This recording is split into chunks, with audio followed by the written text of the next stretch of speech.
mums, bez mūsu mugurkaula, nekas nebūs. Un tāpēc šodien 16 Latvijas vietās notiek akcijas, kuras organizē Zemnieku saima. No Brunavas, arī no Sesavas, es redzu, un no Codes un Dārņiem. Arī Uzvaras lauks ir. Uzvaras lauks arī ir, jā. Neredzēju, bet ir, jā. Tā kā mēs šodien jūtām tiešām ļoti lielu. Tā pašā laikā Latvijas un Eiropas zemnieks ir pakļauts, nezinu, kaut kādām ekoskēmām, tādām skēmām. Mums ir ļoti daudz aizliegtās vielas, mēs drīz vispār vairs nevarēsim strādāt.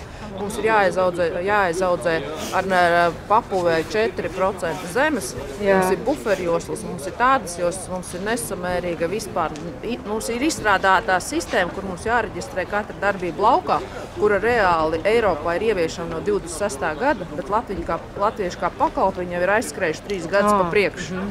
Jā, Eiropā to vēl nedara, bet latvieši gatavi izkalpoties visām pasaules varām. Bet Eiropā tādiem zemniekiem tā kā citas mazliet prasības, jā? Ļoti līdzīgas. Ļoti līdzīgas, jā. Vismaz cik ir izskanējis, cik par degvielu tā, tad par arī šīm te slāpekļu normām. Mums ir tieši tas pats.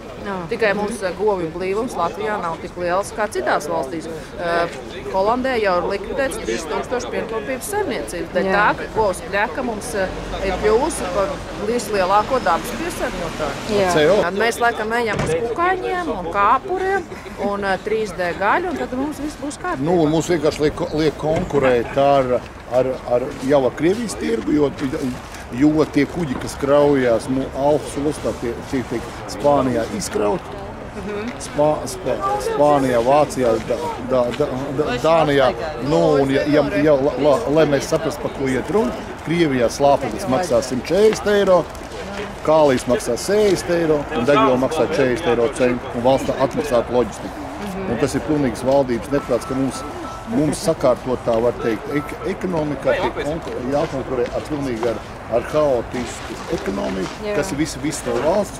Un tādā pašā laikā viņi grasās mums iekarot. Mēs runājam par mīnām, mēs investējam jau 3% NATO budžetā, un tādā pašā laikā mums vajag Krievijas graudus. Es nezinu, vai Čerčilam 39. gadā vajadzētu vācu graudus.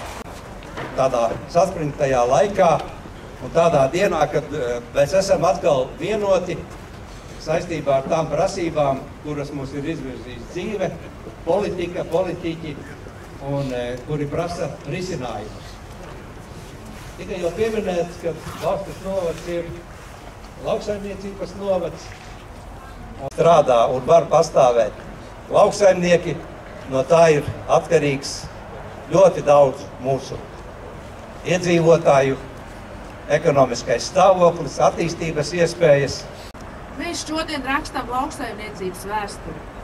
Mēs esam aizmirsuši savu savstarpējās ķilpas un nesaskaņas, un šodien mēs neesam ne mazie, ne lielie, ne lokopi, ne bitinieki, nekādi citi. Mēs esam visi kopā vienā vārdā lauksaimnieki.